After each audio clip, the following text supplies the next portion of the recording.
जय भीम साथियों।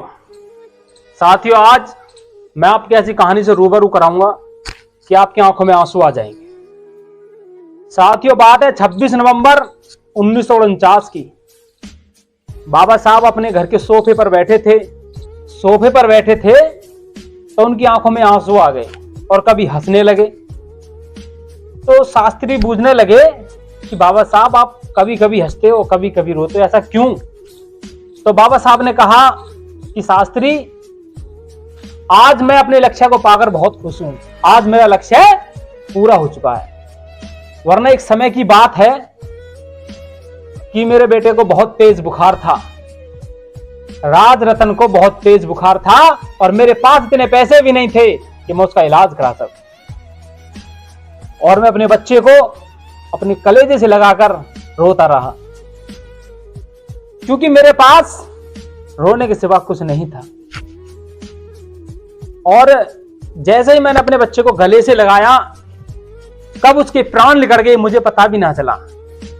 और जब पड़ोसी आए, उन्होंने कहा कि बाबा साहब, राज रतन का अंतिम संस्कार करना है।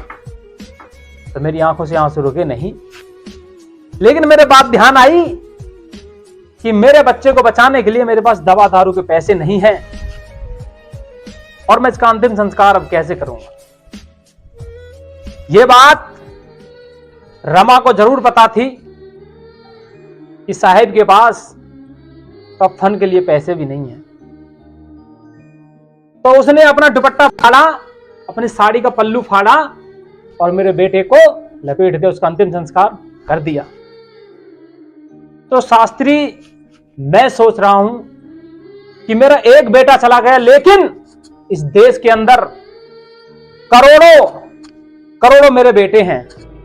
इस देश के अंदर अगर किसी की मृत्यु होती है तो अच्छे से अच्छा कफन मिलेगा उसे, कपड़े मिलेंगे उसे, लेकिन मेरे बेटे की तरह नहीं होगा।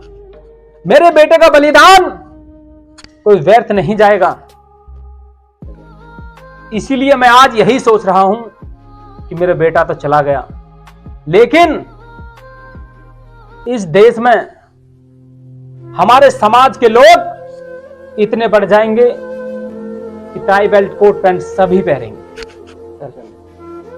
तो साथियों, मैं आपसे कह रहा हूं, बाबा साहब ने हमारे लिए अपने जीवन में विपदा झेली, लेकिन आज हमारे ही समाज के लोग कहते हैं कि बाबा साहब ने हमारे लिए किया ही क्या है।